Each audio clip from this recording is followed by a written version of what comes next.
Greetings, angels and Valkyries. Welcome back to Gallademas, day 20 this time. And as usual, let's open the calendar. Day 20 is right there. 5 sleeps to go.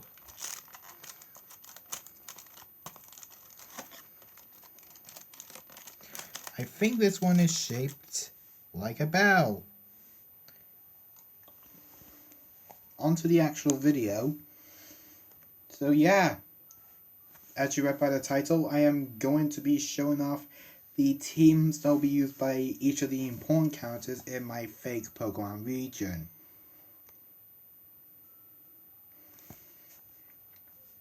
And thus, we'll start with the main character's team. Her name is Karen. No, not the Karen from the Elite Four of Johto. This is a different Karen. Also note that this is Karen's canon team. You can choose what your actual team is going to be, as with any main series games.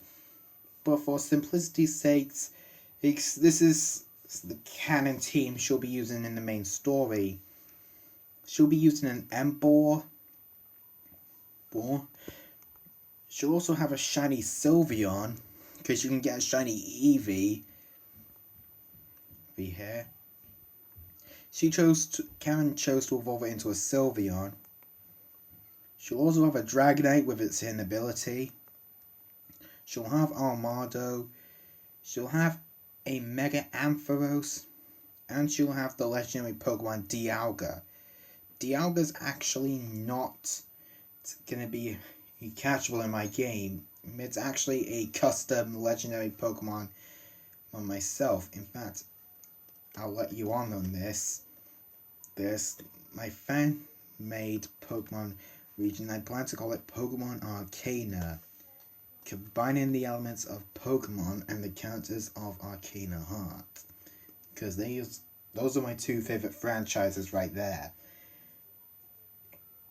And so Dialga was actually meant to be Orichalcos, the Arcana of Metal, basically Fiona's Arcana. And that's what Karen would have. Dialga was the closest we could get. Now onto the rival team. This is the first of 3 rivals. First is Celosia. Celosia will pick the starter that's good against yours. In this case, Samurott. She also gets a Pharaoh. And she'll get Salamence with its inability Moxie. She gets Rampardos. And she'll have Charizard Y. However, she also has Blacephalon on her team. Next is Zenobia, the second rival. She has the starter Pokemon you are good against. Let me move this scene because that light is annoying. So yeah, Zenobia has the starter Pokemon that you are good against. In this case, Serperior. She'll also have a Swellow, then a Metagross, however with Clear Body, because its hidden ability, like Metal, is bad. But shh, don't tell Metagross. Well, maybe Metagross knows. But she'll have a Bastiodon as well. She'll also have a Mega Blastoise, and Stakataka as well as her ace. Next is the third and final rival, Vice, it's like the White Valkyrie of Arcana Heart 3. And Vice will pick the Kalos starter that's the same type as yours, in this case Delphox. She'll also have a Staraptor with Reckless, its hidden ability. She has a Garchomp, but it's with Sandveil, not Roughskin. She'll have Aerodactyl, but she'll also have a Mega Venusaur, and her ace is a Pheromosa, because Pheromosa's white hair is similar to Vice's. Now, interestingly, your rival's starter Pokemon will actually change depending on your starter. Celosia gets the Kanto starter that's the same type as yours. Zenobia gets the one that's good against yours, and Vice gets the one that you're good against. Now we're moving on to the evil organization, Team Love. Yes, Team Love. Don't let the name fool you. They can be evil. And actually, all the Team Love admins are Arcana Heart characters.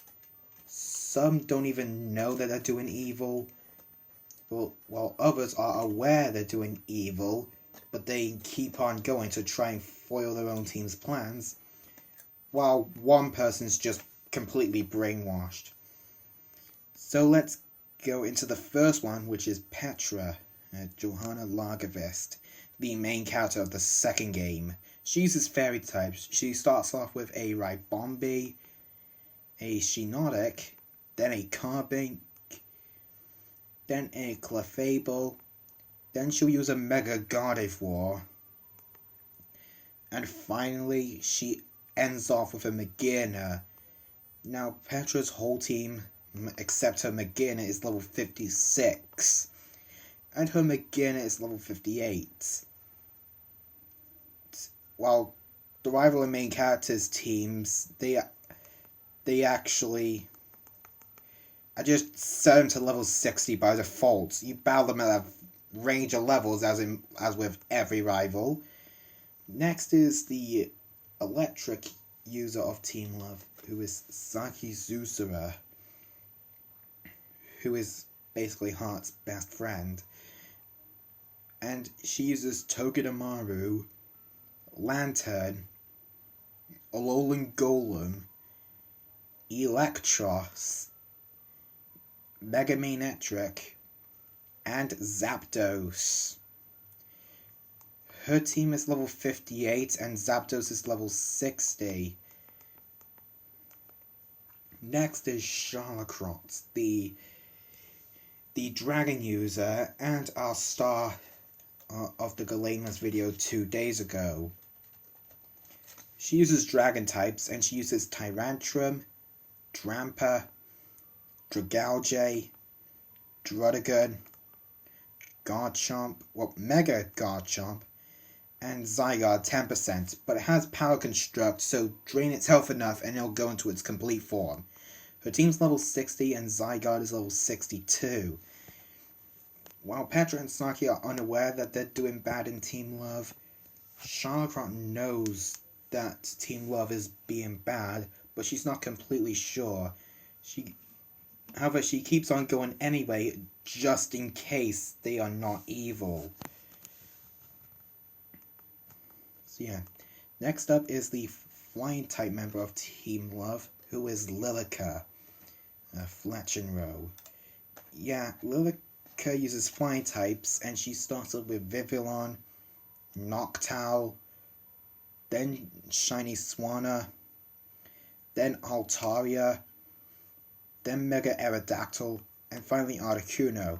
Interestingly, Altaria is on Lilica's team because in Arcana Heart 3, one of her attacks actually is called Altaria. So I thought it was a crime to not include Altaria on Lilica's team after learning that. Lilica is actually completely aware that Team Love is evil, but she stays on as a double agent after you beat her the first time. Next is the fake leader of Team Love, Heart Aino. Heart Aino is the one that's brainwashed. I'll tell you who the true leader is after we show her team. One thing with Heart's team is that all her Pokemon are female and they all know the move Attract.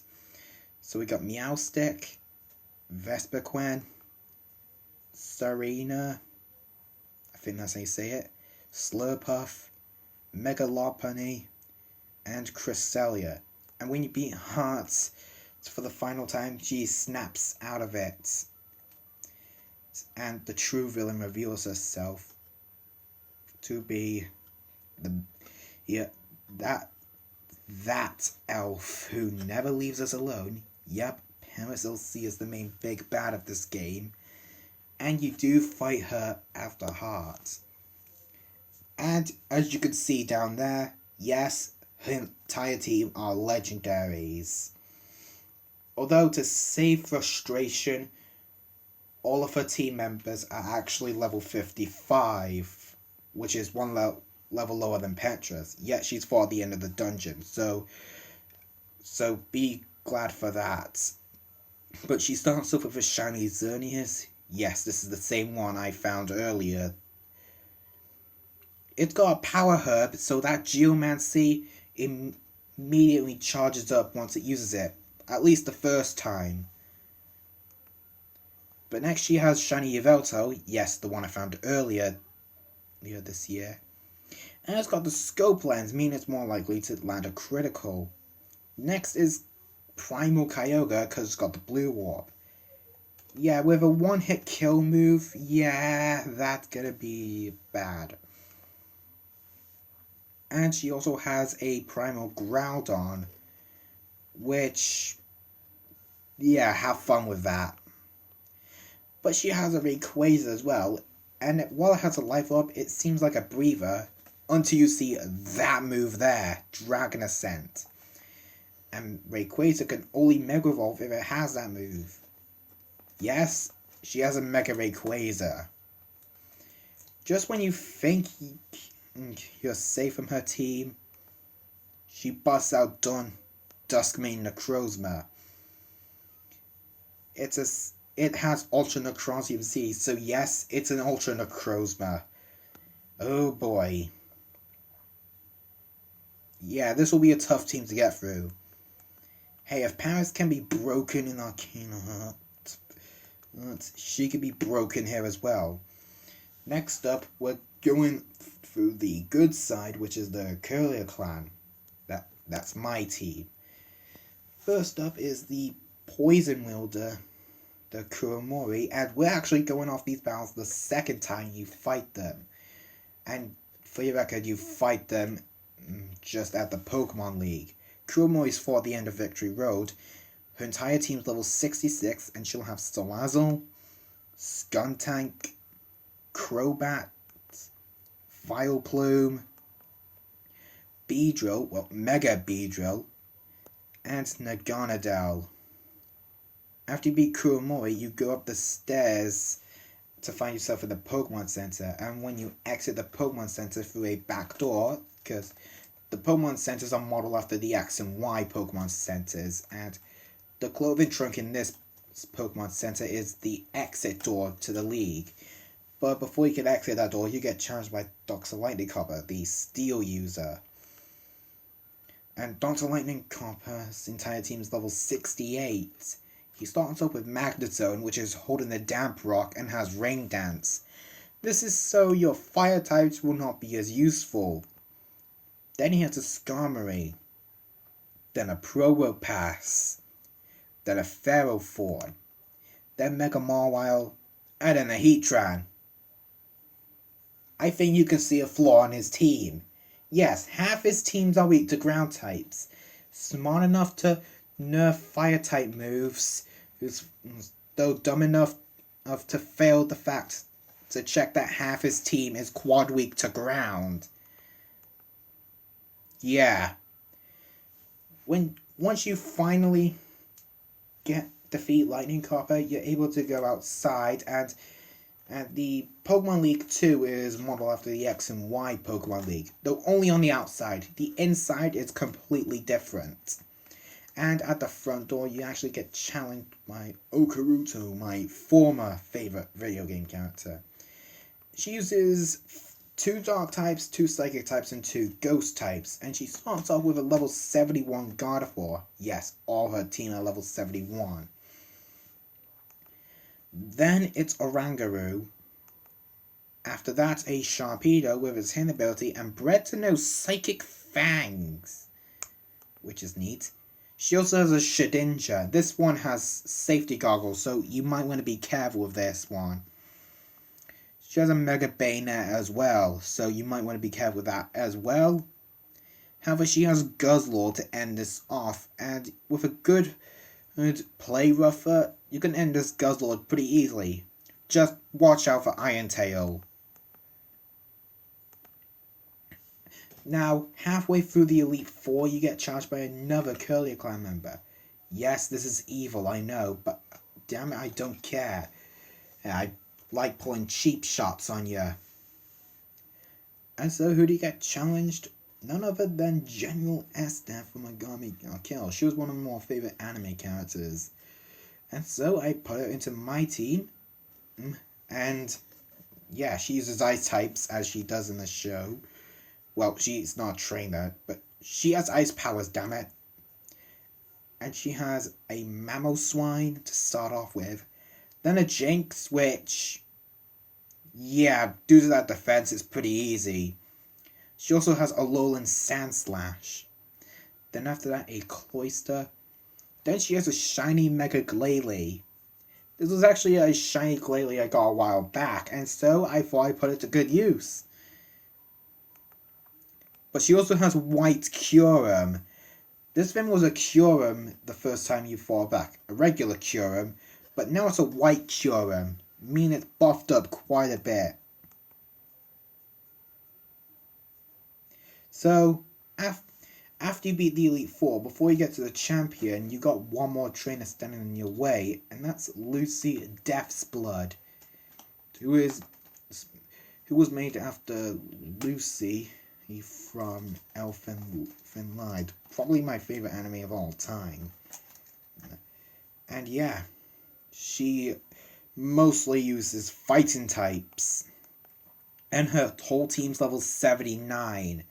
She starts off with a Toxicroak, then after that a Infernape with Iron Fist, then Pangoro, then Hawlucha, then a Mega Lucario with Blaze Kick and Meteor Mash, which this was really hard to get on him. But she ends things off with a Buzzwole. So yeah, there's one more Curly Clan member to go, and that's Basgirl, also known as Akane Inuaka, who actually joined the Curly Clan to help Heart come to her senses, because, let's face it, everyone is unaware that Paris is actually behind this. They all think Heart did it. Akane doesn't use one particular type, more she uses sound-based Pokemon. So things like Chatot, Noivern, Primarina, with its hidden ability nonetheless, Kommo-o, Mega Audino, and Thundurus Fairy form. I know these two aren't sound-based Pokemon, but with Audino, it's the closest Mega we can get that I haven't used yet. And Thundurus, I tried getting a Meloetta, but the Meloetta I did have was, well, over-leveled at that point. But Thundurus still makes sense as he's named after Thunder, which, unlike Lightning, which is a strike of, well, lightning, Thunder just makes a sound. So I'd say this still fits in with the team. And yes, her whole team's 81. And by the way, her second fight is after the champion. You probably might have guessed who it is already. But now let's move on to the gym leaders. With the first gym leader, Tempest, the flying type gym leader. She starts up with a level 9 Gligar. Then she has a level 9 Natu. And last up, she has a level 11 Tropius, holding the Auron Berry. Beating her gives you the Wing Badge as well as a TM for Aerial Ace. Then is the Dragon type gym leader. Yeah, Dragon as the second gym, I know, brutal, but you can do it, I know you can. Besides, there's even a trade that allows you to get a Fairy type pin for any of your Pokemon, so you can be beaten, but you might want to give it a good try. So we got Dratini up first, who's level 17. This thing can be tricky to take out. We also got a level 17 Gible in here. It can be tricky due to its Dragon Claw and Flamethrower, but you can do it. Eventually you get to Dino, who's level 19. It's holding Aura Berry, and its moveset is the exact same moveset a level 19 Dino has when it's caught. As Aura's proved me. Beating Draco, the name of the Dragon Gym Leader, gets you the Draco badge and Dragon Claw. All the odd numbered gym leaders are female, and the even numbered gym leaders are male. So yeah, before I clear that out of the way. Next is the electric gym leader, Tesla. And she starts off with a level 22 Jolteon.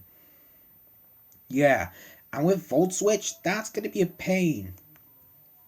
Heliolisk can also be a pain with Volt Switch and Surf. So yeah.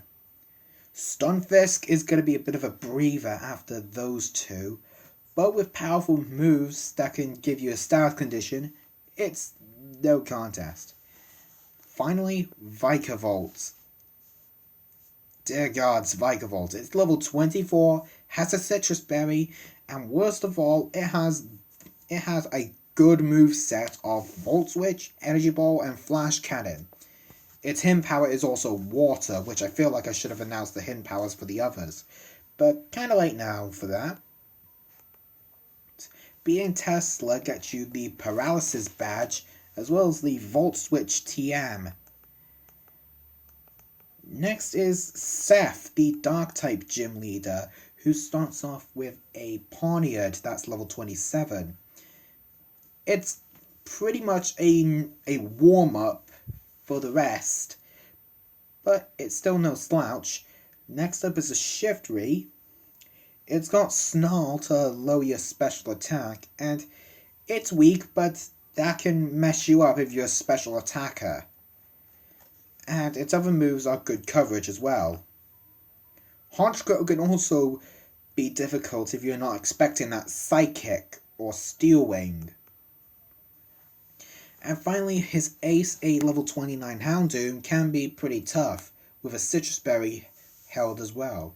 Its Flamethrower and Sludge Bomb are tough. That Snarl can mess you up if you're a water type, but with something like a ground type on your team, you shouldn't have trouble beating Houndoom.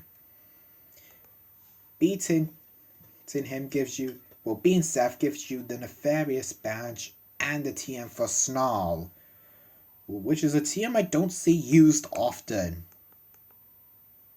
Next is Alaska, the Ice-type gym leader, and she starts off with Alolan Ninetales, which has Snow Warning. If it isn't set up first, she will always have Aurora Veil out whenever Ninetales is out on the battlefield. Because if it's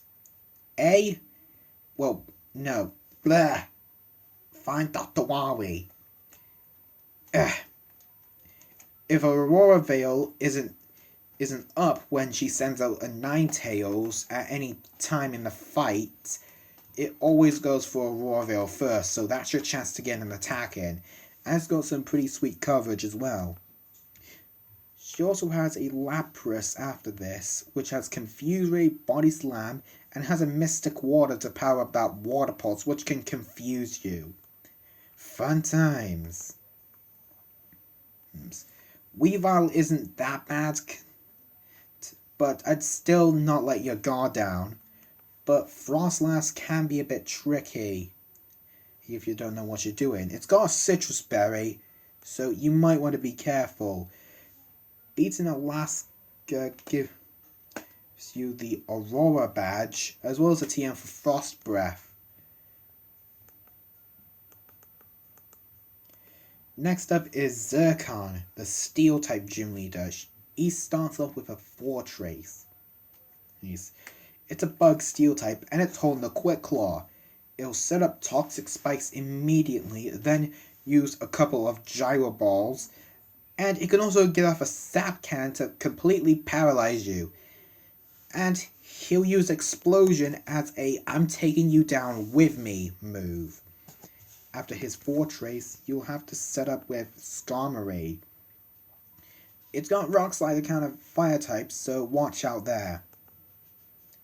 Next is Lucario, which has Poison Jab, which is a bit odd, but I'm sure you can get through him, considering he's the only member of the team who doesn't have Sturdy, like Steelix does, his ace. It has Citrus Berry and is level 40, but you should be able to take this thing down. Beaten Zircon gets you the TM for Gyro Ball and the Magnet Badge. Considering the fact that I didn't use the Magnemite line on this team, that was a bit ironic. But whatevs.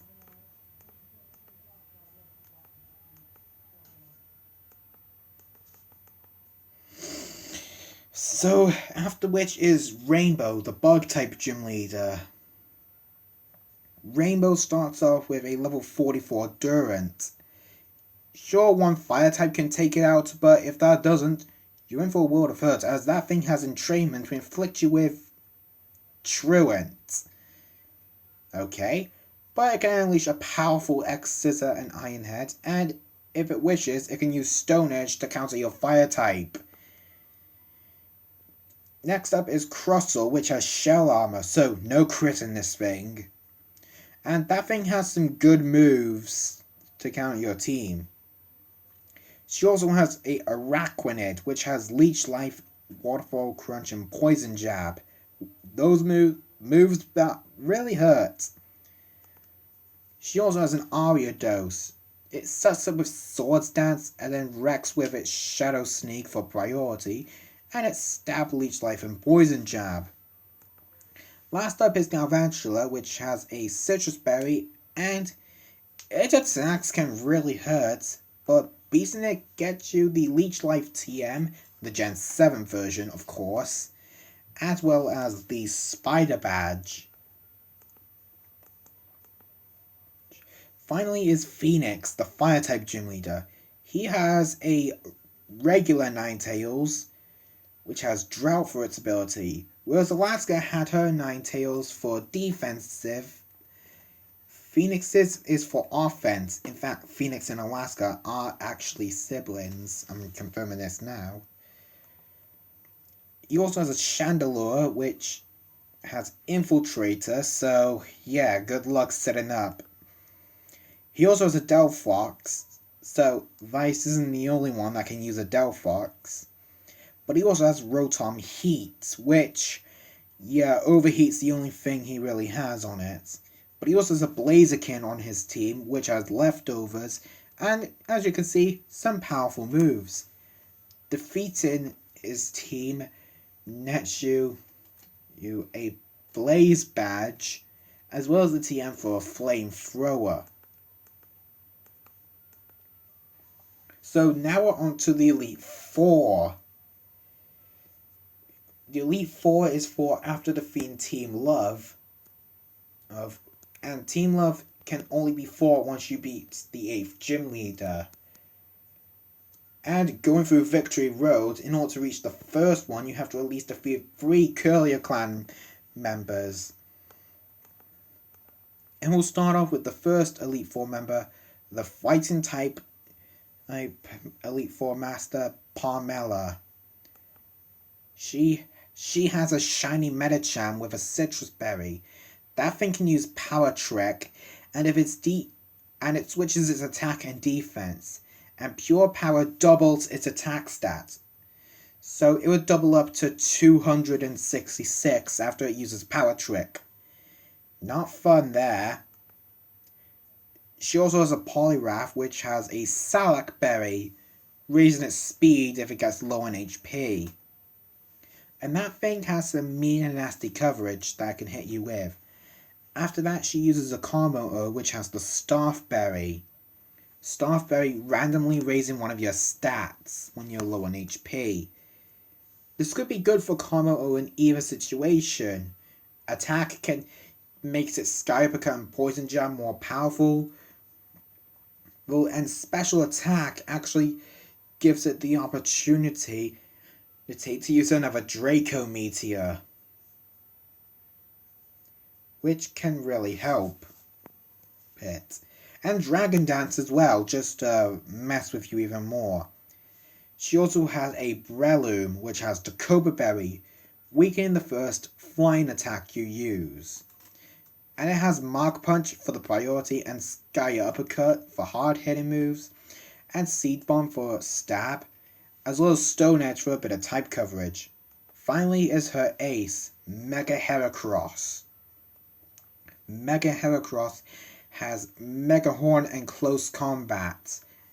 Due to Mega Heracross getting those as stab, with both those moves being 120 power and Mega Heracross having a base attack stat of 185, you can bet this will hurt a lot.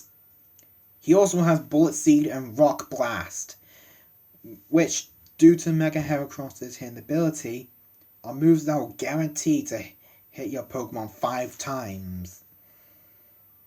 Yeah, after being Parmela, she'll let you move on to the next Elite Four member, called Roxy, who uses Rock-type Pokemon, and she starts out with Shuckle, which has a Citrus Berry, and Gluttony makes it use the Citrus Berry early. It sets up with Stealth Rocks, uses Double Team, and then Toxic, and Withdraw. Note that Shuckle actually doesn't have any attacks, so if you have a Pokemon with Taunt on your team, you can very easily take this thing down. Next she has a Relicanth, which has the Salac Berry. It also has Rockhead, meaning that Head Smash and Double Edge won't do any recoil damage. It has Waterfall as well for stab, and Earthquake for coverage. Yeah, that. She has a Dusk Lycanroc as well, which has the Staff Berry. It has Tough Claws, so be careful, and it has Stone Edge, Crunch, Fire Fang, and Thrash, and you really gotta be careful of this thing. She also has a Macargo.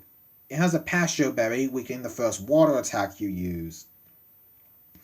This thing has Sunny Day, so you've got to be careful, for if it gets up its Flamethrower, or worse, Solar Beam.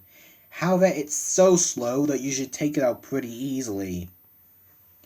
But she has a Mega Tyranitar as her ace, which has a powerful Crunch and Stone Edge as its stab moves, and Dragon Claw and Earthquake for her coverage. Beating Roxy, she lets you go into the next room to challenge the third Elite Four member, Abigail, who uses Fairy types. She starts off with a Mr. Mime, which actually has Light Clay. Justified considering that it has both Light Screen and Reflect, but it has Psy Shock for stab and Energy Ball for a bit of coverage. She has a Azumarill after this, which holds the Salac Berry. It's got Aqua Tail and Play Rough for a stab, and it's got Superpower and Rollout for her coverage. She has a Florges as well. Florges has the Staff Berry, and it can set up Calm Minds as well as using Moonblast, Petal Dance, and Psychic. Whimsicott has the Kebia Berry, weakening the first poison attack. It has Protect, as well as Gigadrine and Moonblast for stab, and Hurricane for coverage. Finally is Mega Altaria. Mega Altaria has Dragon Claw as well as Fly, Earthquake, and Dragon Dance. I know what you're saying, but Altaria's not Fairy type. Well, that's true. For regular Altaria, Mega Altaria scraps the Flying type for Fairy type. So, it counts, still. Plus, Mega Altaria is a tough Mega to go against. I find that. After defeating Abigail, she lets you go into the room to face off with the final and strongest Elite Four member, Rose. Rose uses Rotom Mow, who has Leaf Storm on it, as well as the same moves as Rotom Heat. It has a Citrus Berry. Ludicolo comes after that, and it's on the Salac Berry. And with those moves of Energy Ball, Hydro Pump, Ice Beam, and Zen Headbutt, not to underestimate it. Kraydilly comes after that, and Kraydilly holds the Staff Berry. It's got Energy Ball as well as Stone Edge, Sludge Wave, and Brine. Yeah, if that Energy Ball goes haywire, or if you bring out something that Water types are good again, then it's Brine time. Then again, once you beat it, she pulls out Roserade, who has the Ochre Berry, weakening the first fire attack you use. Roserade has Energy Ball, Sludge Bomb, Shadow Ball, and Extra Sensory, which are moves I commonly pack on Roserade in any Sinnoh playthrough. The sole being is that maybe Extra Sensory, or if not, Hyper Beam. Finally, she uses Sceptile. Yeah, Mega Sceptile, which is a Dragon Grass type, with Leaf Blade, Dragon Claw, Brick Break, and Sword Dance. I know Sceptile's a special attacker, but you could do just as well with a physical Sceptile. That's what I noticed. So yeah, one more trainer to cover, and that's the champion. Me, Inferno. I am the leader of the Curlier clan as well. So the battle begins, and I send out my Xurkitree. And Xurkitree pulls an Asgore and destroys your ability to switch Pokemon, which might be cheap, but trust me, you need to earn your battles. So yeah, that's a challenge in play. Although in the rematches, this doesn't happen, it only happens the first time. But Xurkitree holds the air balloon, making ground type moves ineffective until it gets hit once. It sets up Tail Glow and then obliterates with Thunderbolt. Or if you're a ground type, it can use Energy Ball. Or if you're a Garchomp, Dazzling Gleam. Through and through. Your best hopes at being Xurkitree is to use either of the Nidoking or Nidoqueen lines, considering their ground poison type. After that, I pull out my own Garchomp. And this is a doozy. You can either go for the physical approach, but take damage from Rough Skin every time, or go for a special approach, but have it be weakened thanks to that Assault Vest. It's also not helped by the fact that Garchomp has Dragon Rush, Earthquake, Iron Head, and Brick Break. Powerful moves for a Garchomp, isn't it? I also bring out Volcarona as my third Pokemon. It's got the Focus Sash, so it's guaranteed to get off one Quiver Dance. It'll get off one Quiver Dance, and then it'll use Bug Buzz, Fiery Dance, and Hurricane to wipe your team out. Mimikyu is my fourth Pokemon, and it's got the Life Orb. My strategy with Mimikyu is simple. It'll keep using Swords Dance until either A, its attack stat is maxed out, or B, more likely, its disguise is broken.